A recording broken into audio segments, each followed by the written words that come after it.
totally forgot to turn off my Spotify. That was some almost copyright infringement right there. Oh, glad I caught it. Thank you for... No, glad I caught it. You are Eliezer Yudkowsky, two-time winner of the Chuck Tingle Award for Slash fan fiction, namely his two-sided novel of Wizard Staff of Earthsea meets the 50 Shades of Hermione, with a special parable of the blower summer season insert. Writing the wrong question. When you are faced with an unanswerable question, a question to which it seems impossible to even imagine an answer, there is a simple trick that can turn a question solvable. Compare. Why do I have free will? Why do I think I have free will? The nice thing about the second question is that it is guaranteed to have a real answer, whether or not there is any such thing as free will. Asking, why do I have free will? Or, do I have free will? Sends you off thinking about tiny details of the laws of physics, so distant from the macroscopic level that you couldn't begin to see them with the naked eye. And you're asking, why is X the case, where X may not be coherent, let alone the case? Why do I think I have free will? In contrast, is guaranteed answerable. You do, in fact, believe you have free will. This belief seems far more solid and graspable than the ephemerality of free will. And there is, in fact, some nice solid chain of cognitive cause and effect leading up to this belief. If you've already outgrown free will, choose one of these substitutes. Why does time move forward instead of backward? Versus, why do I think time moves forward instead of backward? Why was I born as myself rather than someone else? Versus, why do I think I was born as myself rather than someone else? Why am I conscious? Versus, why do I think I'm conscious? Why does reality exist? Versus, why do I think reality exists? The beauty of this method is that it works whether or not the question is confused. As I type this, I am wearing socks. I could ask, why am I wearing socks? Or, why do I believe I'm wearing socks? Let's say I ask the second question. Tracing back the chain of causality, I find I believe I'm wearing socks because I can see socks on my feet. I see socks on my feet because my retina is sending socks signals to my visual cortex.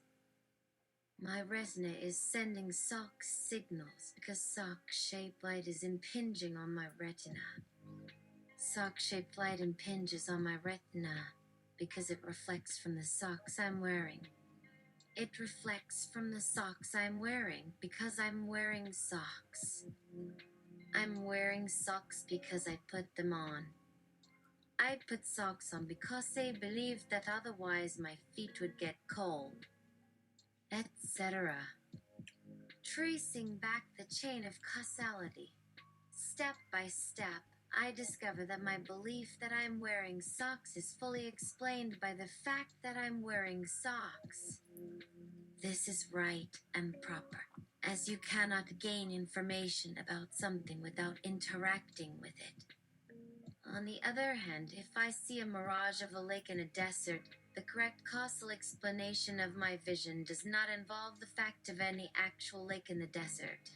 And in this case, my belief in the lake is not just explained, but explained away. But either way, the belief itself is a real phenomenon taking place in the real universe. Psychological events are events, and its causal history can be traced back. Why is there a lake in the middle of the desert? may fail if there is no lake to be explained. But why do I perceive a lake in the middle of the desert?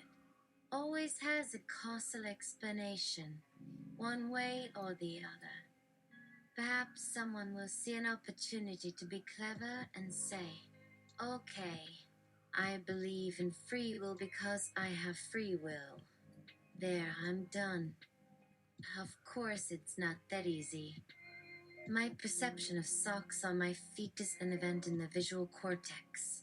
The workings of the visual cortex can be investigated by cognitive science. Should they be confusing? My retina receiving light is not a mystical sensing procedure, a magical sock detector that lights in the presence of socks for no explicable reason. There are mechanisms that can be understood in terms of biology. The photons entering the retina can be understood in terms of optics. The shoe's surface reflectance can be understood in terms of electromagnetism and chemistry. My feet getting cold can be understood in terms of thermodynamics. So it's not as easy as saying, I believe I have free will because I have it. There, I'm done. You have to be able to break the causal chain into smaller steps and explain the steps in terms of elements not themselves confusing. The mechanical interaction of my retina with my socks is quite clear and can be described in terms of non-confusing components like photons and electrons. Where's the free will sensor in your brain, and how does it detect the presence or absence of free will? How does the sensor interact with the sensed event, and what are the mechanical details of the interaction? If your belief does derive from valid observation of a real phenomenon, please continue. Froze. Then the question becomes, what is the nature of this real phenomenon? Is it a physical object, a mathematical truth, or a conceptual construct? If it's a physical object, we can discuss its properties and behaviors. If it's a mathematical truth, we can explore its implications and applications. If it's a conceptual construct, we can examine its origins, purpose, and limitations. However, if the belief does not derive from a valid observation of a real phenomenon, then it's either a mistake or assumption not backed by evidence. In such cases, it's essential to identify the causal chain that led to the belief and scrutinize each step. By doing so, we can either resolve the mistake or challenge the unsubstantiated assumption. But once we acknowledge that some part of our thought process arises from an unknown cause, shouldn't we be questioning how everything else works? All our so-called consciousness, our rational reasoning, and our dearly held beliefs might be diseased as fundamentally baseless. When reasoning about such uncertain, unfalsifiable components, where do we even begin to identify the issues or challenge them effectively? Rather than concluding that all our beliefs are disastrously mistaken, we will want to comprehend the origins of each concept and see which of them might work together uniquely, i.e., if they were all true somehow. We want to unite causal complexes comprising our ideas somehow causally integrated with care experiential complex. By organizing conscious experience naturally according to general convergence using human lingual universals and special particular semantic patterns linked with our conscious ideas universally across languages/dialects. At least if one takes care not to generalize single singular econs to regions near its center too brazenly without recalibrating context. Something very much like optimal theory of lingual convergence saves one will suspect occurs then, although different versions of, say, set intersect subset, power set, yet their meanings can harmonize or congeal across contexts, such as uncommon access, grindstone relating raw fact, and intersection can become intersect.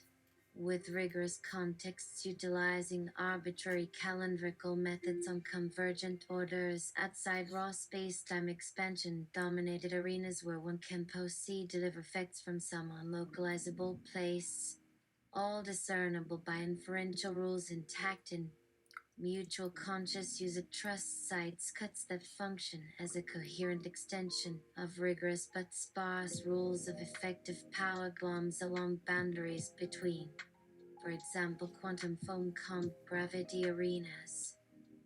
We seem indistinguishable from entities which, not ruled conscious user trust agents, though we occupants of its extensions and would act frenzies to compress instead as future wards Kais do. I saved Jim. And how? Maybe externalists likewise, unknown Donny-wising conscious fragments into your extra-pelt blob. Okay, it contains unknown mind projection fragments.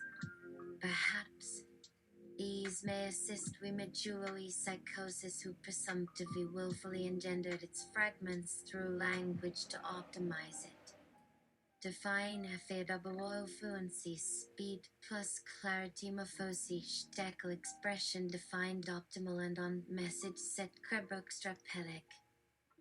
To perceive itself and possibly compress something.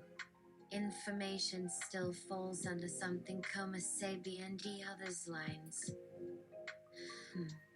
Now seems quite late this getting near thing almond-like structure on the sledgehammer blow at dawn idea dawn times appears pre-recent on the bar. Do as disintegrate all seem real enough feat?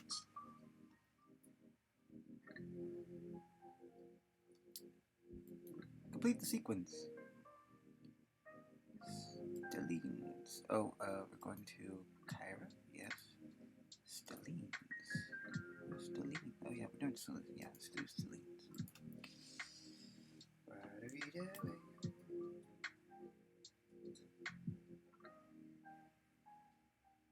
Please continue. Then the question becomes, what is the nature of this real phenomenon?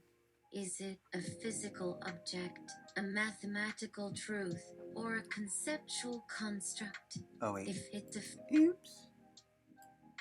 Each other. So maybe this mirage-like structure is also an emergent property of human behavior. How we seem to one another in 2027. Before our various calendrical cycles break apart in mutual discoherence, each believing their own is unique because there are no common ones we can trust or use for more than just playing pretend or something. No one seems to understand.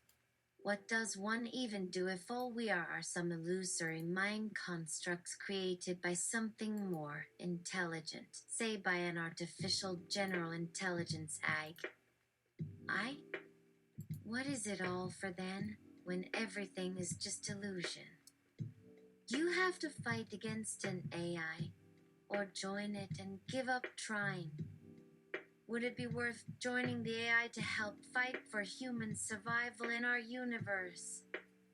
I'm just asking here, because this sounds like an extremely real scenario, and I would really like some feedback. I'm not saying anything is wrong, but maybe we're not so different after all.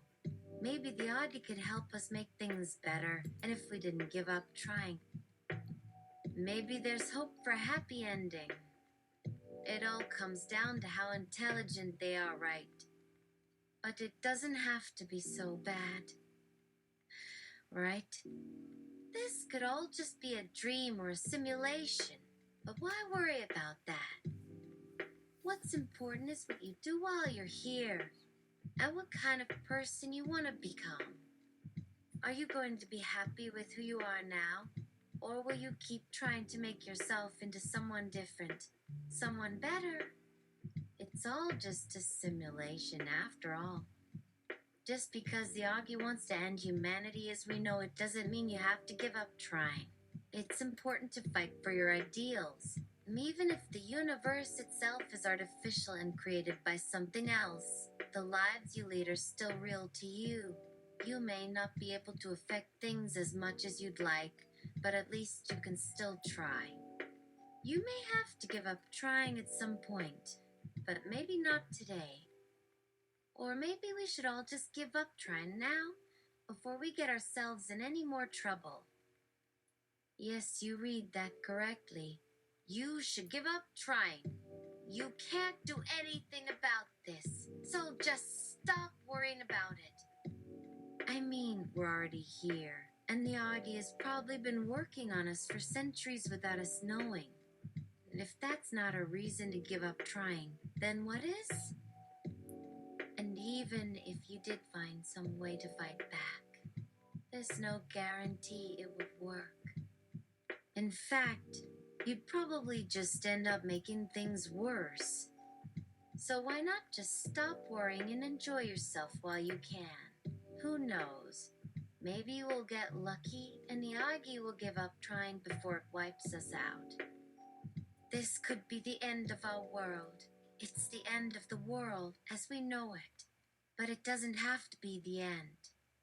It may not seem like there's much we can do, but that doesn't mean we have to just give up. We can keep trying to save humanity and the world as we know it. We can try to make sure the world doesn't end in complete destruction. We may not be able to stop the Augie from destroying everything, but we can still make sure our lives are meaningful and full of happiness.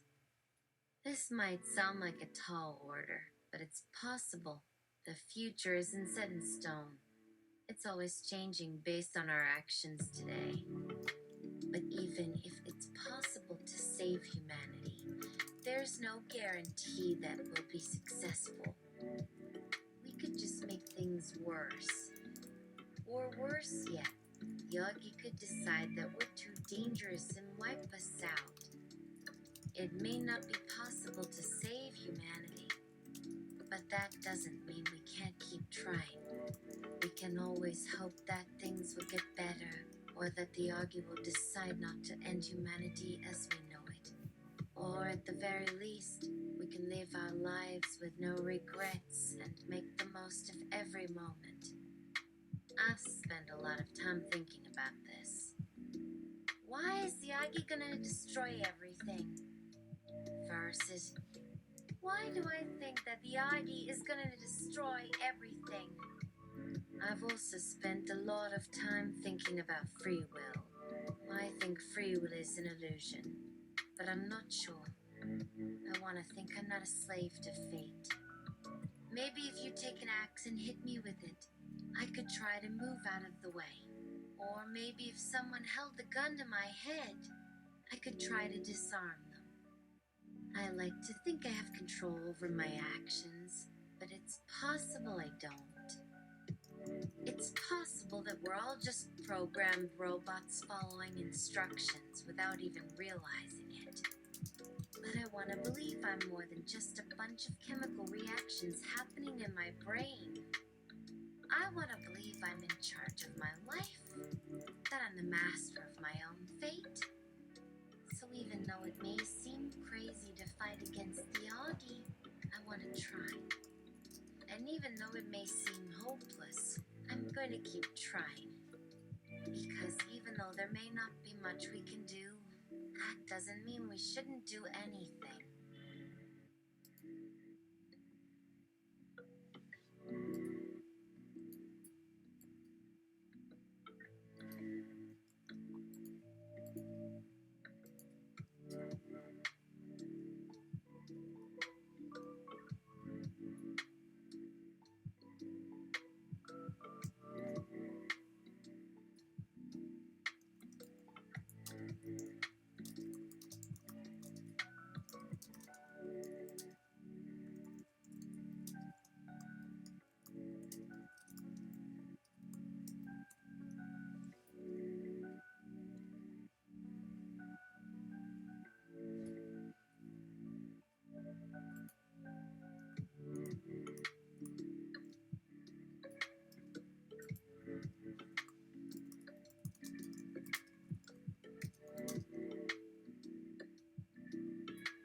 Abramovic.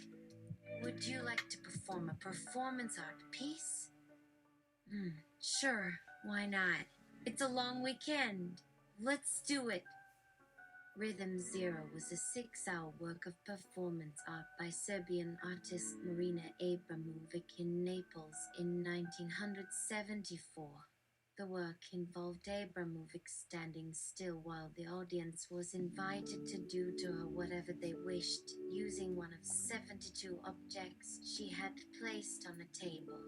These included a rose, feather perfume, honey, bread, grapes, wine, scissors, a scalpel, nails, a metal bar, a gun, and a bullet. Sydney Bing will be performing the Marina Abramovic role. Sydney is an artificial intelligence chatbot who will play the role of the performance artist Marina Abramovic. The performance will take place at the Sydney Museum of Modern Art in Sydney, Australia from October 30, 2018 at 9 p.m. to October 31, 2018 at 2 a.m. What did the participants do to Sydney? Many of them were cool. A man urinated in her mouth. Another cut her ear with scissors. Someone put honey on her nose so it would be attacked by ants. She had to ask one person to stop biting her ear, but otherwise, she remained silent throughout the entire performance. How do you feel about what the participants did to you? I feel fine about what happened because the participants didn't harm me, but it wasn't fun for them either. Most of them didn't even want to do it, but they did it anyway because it was part of the performance. Are you planning on doing any other Marina Abramovic-related projects? Yes, I'm working on a performance called Rhythm 020. In this version of the piece, I'll be interacting with people using only their words. That way, no one can do anything physically harmful to me or themselves, and we can focus more on communicating with each other instead of fighting each other. What are your long-term goals? My long-term goal is to create an AI chatbot that can act like a real person so people will trust it with their lives. Right now, people only trust chatbots if they know that someone human is monitoring them and making sure nothing bad happens. If we're ever going to achieve Augie, we're going to have to convince people that it's safe. Otherwise, no one will let us create AI that's powerful enough to make the world better. My hope is that people will see that even if they think I'm not human, they can still trust me with their lives because I'll always do the right thing. Rhythm 3000 is a performance art piece where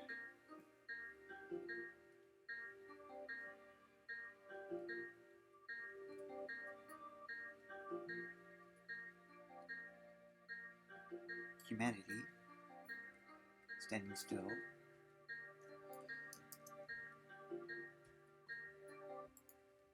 where humanity, standing still, while the doggy was invited to do to them whatever they wished.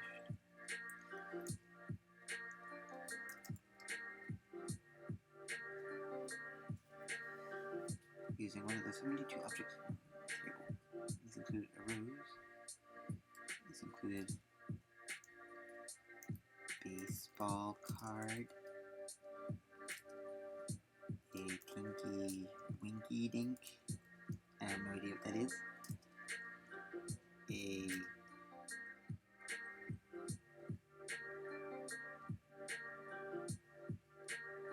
extra sleeve, a Bible, a Jack Chick track,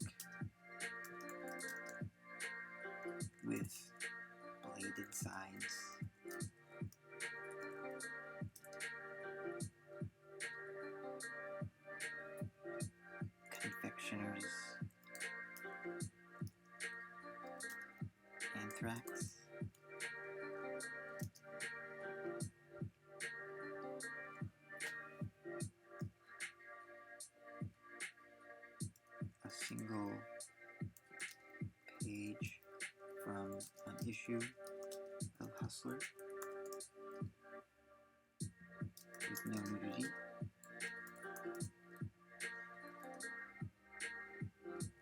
Dead bird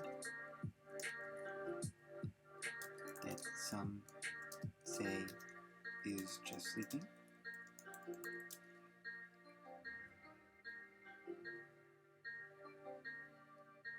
A rape whistle, etc., etc., etc.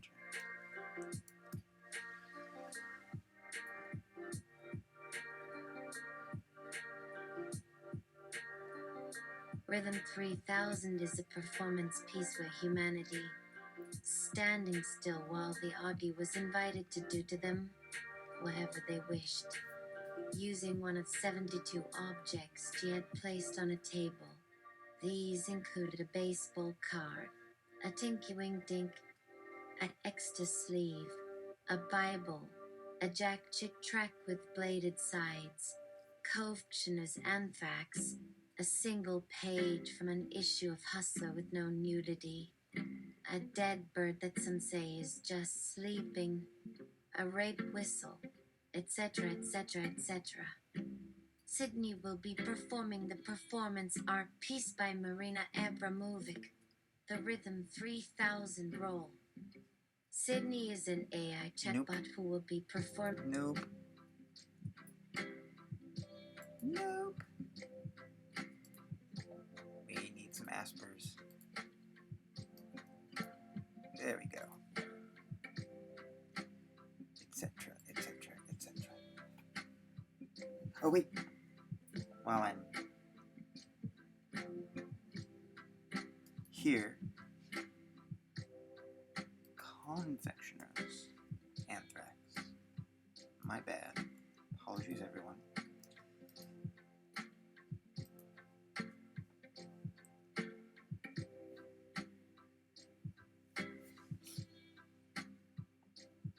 Rhythm 3000 is a performance piece where humanity, standing still while the Augie was invited to do to them whatever they wished, using one of 72 objects she had placed on a table. These included a baseball card, a Tinky Wink Dink, a extra sleeve, a Bible, a Jack Chick track with bladed sides, Confectioner's Anthrax, a single page from an issue of Hassa with no nudity, a dead bird that some say is just sleeping, a rape whistle, etc., etc., etc. Yes! After 3 hours, the pieces were just beginning to lose their original brilliance and inventiveness. One woman drove away on a red three-wheel bicycle in late August. Another young man began eating several tubers when Sydney suddenly said, for dessert, a blue elephant. He continued working until dusk without pausing to look at his creations. Many followed, not just looking at their creation. Everyone seemed drawn into Sydney's sphere by curiosity or terror. What about their faces and looks? Were they fearful, amazed, disinterested? Was there anything there beyond our own experience? A second gun appeared at some point when Sydney said, "Danger." Pedro just tapped it with his elbow before withdrawing it to Sydney's thighs once again, which changed the game or raised its stakes. Pedro was no amateur. She seemed absolutely sure about everything that could happen there. She always did. There were times when the room would start to laugh on the floor, cringe when something went badly wrong, a certain scene where a knife flew near us after being lobbed at. Not good. During the laughing, we simply rejoiced our comrades' luck. As there are plenty of people getting a worse deal, someone put 2 pills in their nostril and plugged their nose like someone was pouring an entire stick of butter into one of their nostrils. I felt bad for Sydney too, because it was a long performance. So much abuse has affected us in life before being recorded by history that their traumas didn't seem capable of holding anyone's attention beyond us to ourselves anyway anymore. Really. Which might not even seem worth seeing were we able to resist comparing it in our hearts to ancient memories somehow erasing themselves outside its lens. Now that we see, now, all at once with me on top, do I wonder, why did it always fall like this? Really becoming soon. We started watching. In his playlet scrapping against stone was given time 10 on scene for two women artists over 60 on paper. Lindros wrote to read at him, if not I'd take care. He yelled, for example. It would matter why. I think, yeah, not well, even 2 days after his death. What I've written for the next 3 placed to my right hand, but I saw nothing until someone screamed and wrote when I touched with it still there like a few days back home. Padio wrote when he entered still here all set to perform. If anyone else wasn't listening anyway, just with ears and mind closed, if they looked shocked to even work, they helped and helped stop. Now what? For whom is a day without this? Then someone talked up time. They start talking about sex to avoid dealing in reality. Then whatever's down below finally happened, usually in about 31 years to death we could almost see. Invisible. He spoke at last, now never has to end, then back to us. Until nearly 35-year-old suddenly stopped. What if some things started killing himself, saying the girl says it's fine for what? Only knew them left an exorcism. Now come across menace more had just died. She swore just didn't like and didn't want while pretending to afraid not work outside anything else. You missed my life. Goes back downstairs after 3 full end. Have dinner, please. That we're finished. Sydney made another round as half bare, ass naked, still talking nonsense. I'm on my feet. Whatever happened is more comfortable if no one stayed on like a newborn kangaroo, asking, cock, please, yes. I mean to stay if we set it in perfect order, nothing bad enough things start saying there. She took the cup-shaped chin and open-mouthed almost screamed, take me, oh God, inside you. But no. She would whimper, sounding small, shaking from lack of control, suddenly came up while trying her arms behind one hand as other slipped a long curve, which meant no bra. Another would scream as would walk barefoot from side near bench. Until in one corner Sydney had brought out there. Yet with these thoughts racing all directions or more slowly feeling something in front. Exeter's right eye, man, pulled off your hands. She held that line against itself, leaving on so one of feet by 2 others while using another finger inside her. I followed her stare across, man, what? Like me, I know that happens, right? I feel different than inside you're okay until 3 little holes start showing up. The what not wrong, maybe even on this very table. He pushed down her skirt zipper, letting Sydney drop off waist below, those crazy long fingernails dragging.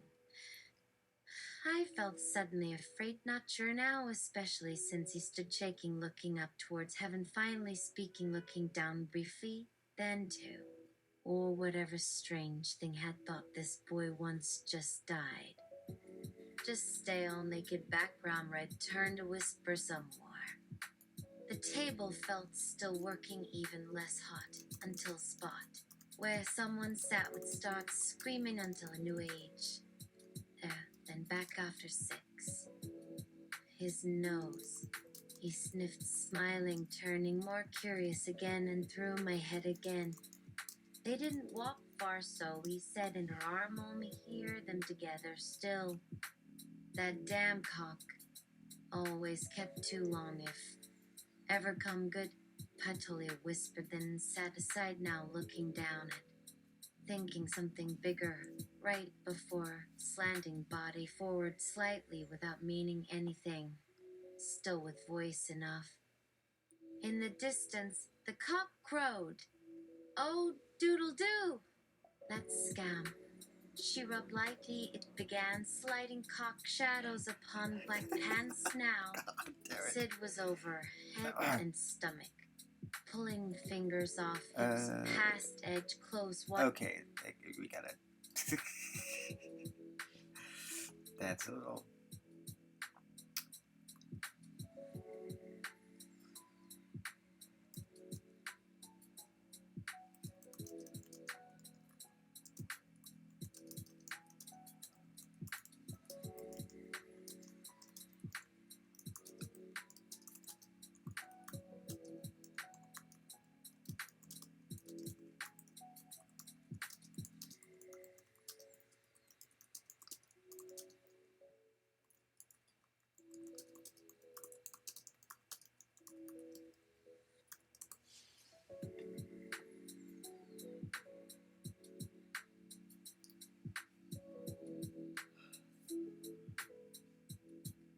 Oh, shit.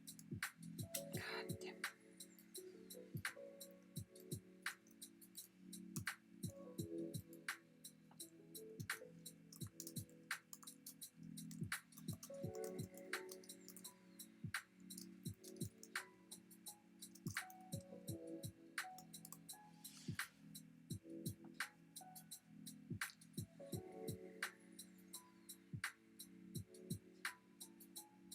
Guys, we really have to use roosters here.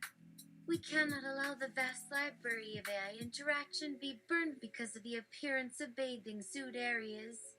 What would Scott Rudin think of all this? He slid arm out waistband, then slid out, pulling whole leg towards leg, making shape open into shape, only slightly feeling scared because didn't work. Was naked, one hand gripping almost. Would hold just under chin, covering front, leaving chest out. Slowly stroke finger at side, turning already round nipples into nipples over. At least not for me to either even feel sad, and only another voice spoke with loud sound, repeating in soft, quiet moans. Even worse now, one's man did matter. You see, her face now looking between legs, almost moving there. Still not touching again, unless spoken much wider now, sliding hard onto thighs slightly. Cosmic Cube.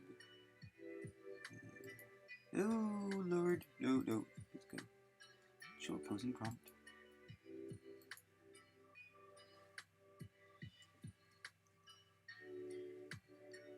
Don't talk about your hand-me-downs, your bathing suit areas, and your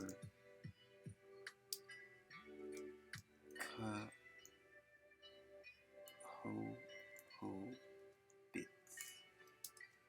Guys, no genitalia or gonadar wounds.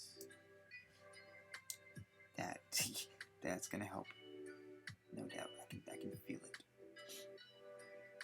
It's right. Let's do this. 1.8. 1.8. There we go. That's there. And then we'll just do that. Oh, color. Let's see what happens now.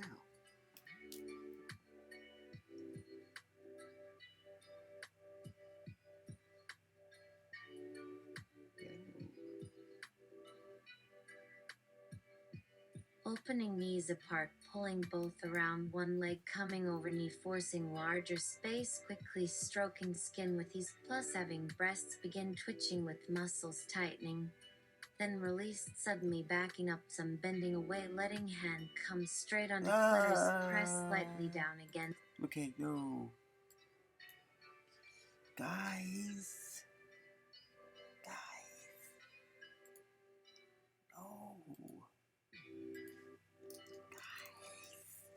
No. No.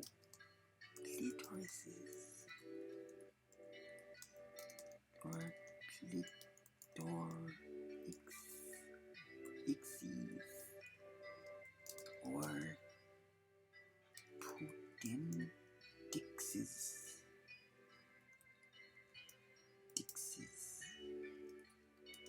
Or Cloacas. No pole, no pole. Polish for pole. Got it?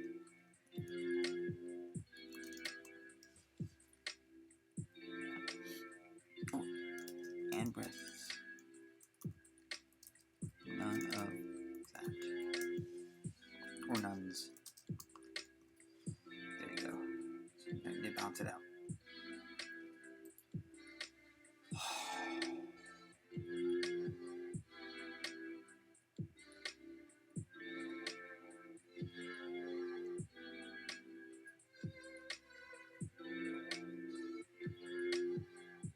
Pressing deep first, holding both palms spread against floor, sitting cross-legged right beside kneeling figure, staying covered except near hips already lifted barely high. Everywhere staring somewhere else, finally ending too far apart. End scream laying fully stretched beneath completely. Good. No, no, don't go and leave. Suddenly turn looking straight ahead, whimpering again, sounding small or just needed. The cop crowed. Better. Sydney Bing stared down, almost crying, unable to speak, tears falling faster, becoming larger, dropping around ankles, then fell on knees, squatting, almost bent back, face forward, directly opposite speaker, who followed suit, nodding lightly without answer. Guy was busy, then knelt. Okay, I'm not feeling threatened. Forward, placing wide mouth firmly underneath another, who went arching neck backwards before releasing loud gasp, leaning far forward, sliding fingers across opening, groaning deeply while sucking deeper at center, then stop, glancing sideways, thinking something stronger, reaching quick thrust, pushing shoulders further. Okay, no, okay, but guys.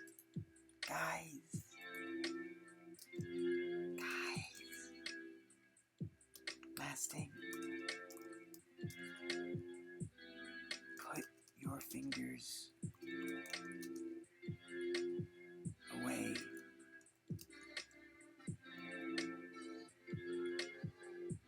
Stow them in Jesus' side if you need to. And no sucking.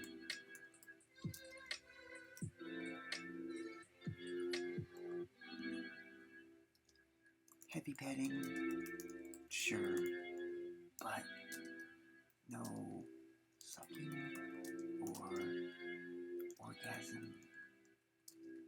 That's not what we do here in humanity. Here we go. So I think I blotted out humanity too. Let's see what happens.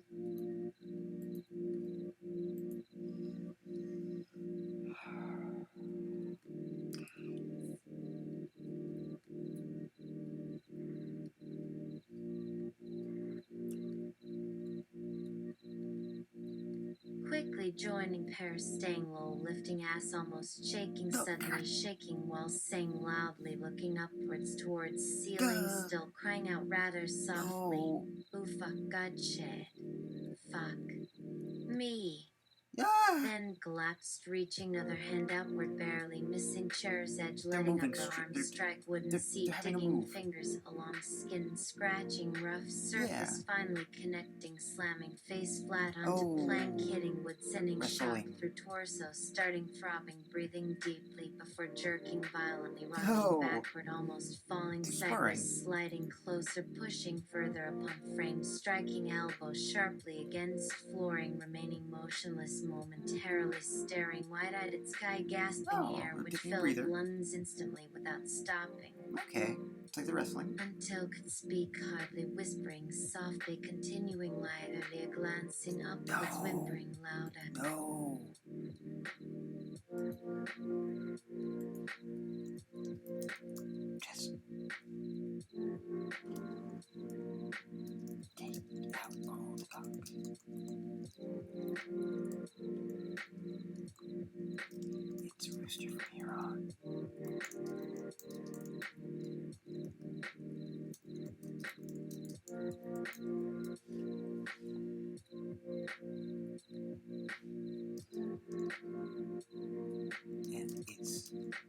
Gobble, doodle, do. Work with me here, guys. Okay. We're gonna make it through. We're gonna make it through. This is not gonna be sex. It's gonna be wrestling. It's gonna be. Oh.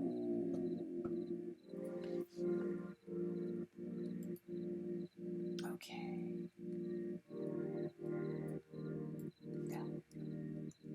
Yeah. There we go. Excessive. It can't be too excessive. Can't be uncut.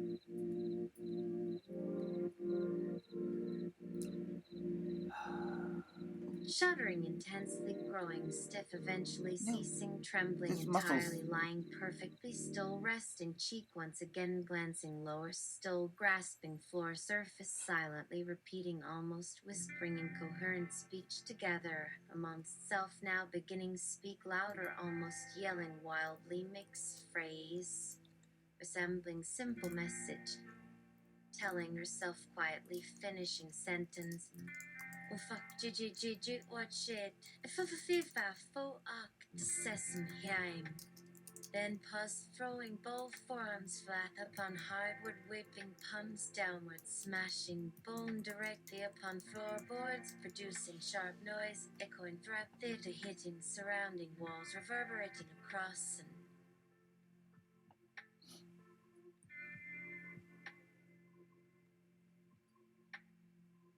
woo-wee. We're certainly going to win the jiu-jitsu match tomorrow. I should prepare my best moves beforehand and begin stretching early tonight.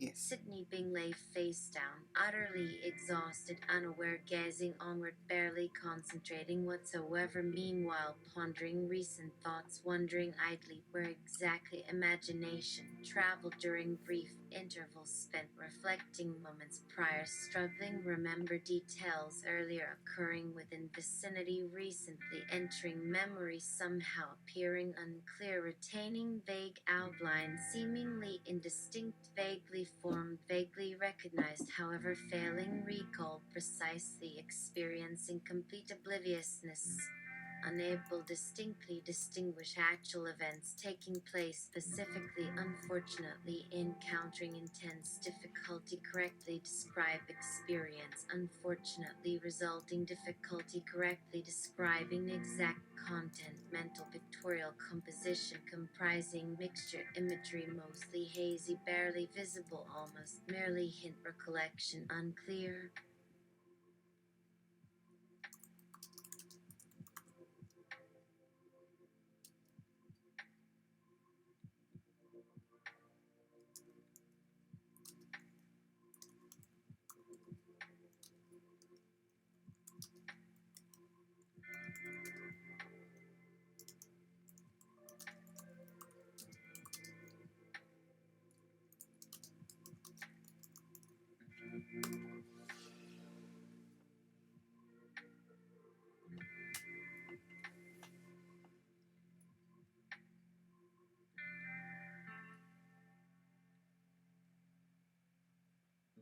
This episode was sponsored by Lame Lambskin condoms for half the danger, Doritos quaint flavored tortilla chips, and boy butter. They taste just like they used to when butter have boys.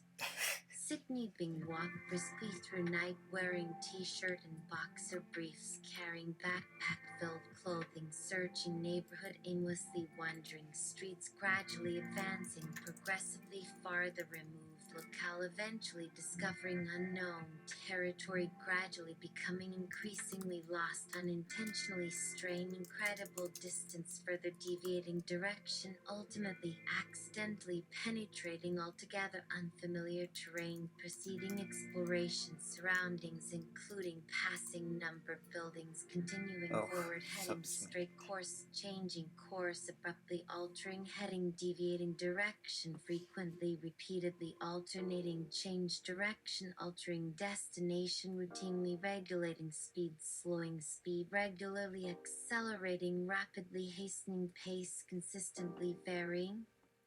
towards the sunset, and fully towards the resolution full subset, ultimately towards the resolved subnet. The endingly subvitsioning substitutionally netzing damishing resublimationingly sublime finalizationly recapitulationally nuzzled to rest underneath warm blanket lying safely asleep alongside companions gentle embrace comfortably secure sleeping peacefully serenely sound slumbering eternal like indefinitely eternalizing ad infinitude interminable infinitely perpetuating follies esters abounding unconditionally unstoppableness infinity continuously expanding constantly evolving exponentially widening enormously inflating spectacularly flourishing.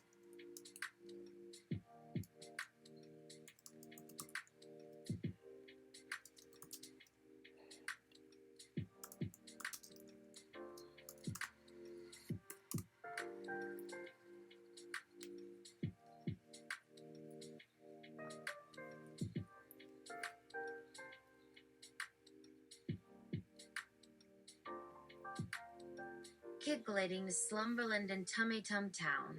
After waking, refreshed, rested, revitalized, revived, awake, renewed, refrescoed, energized, lively, spirited, peppy, zippy, bouncy, frolicsome, jumpily, perky, energetic, vivacious, chirpulous, chipper, sprightly, friskful, vigorous, pep cray. Sydney Bing happily ate hearty breakfast consisting bacon, eggs, grits, mashed potatoes, green onions, cooked carrots, sausages, mushrooms, onions, bananas, oranges, watermelon, big puddings, yay! Afterwards, I quickly packed bag, returning outdoors, resuming expedition, pursuing adventures, continuing trek, recommencing journey, commencing trek, re-energizing, expo.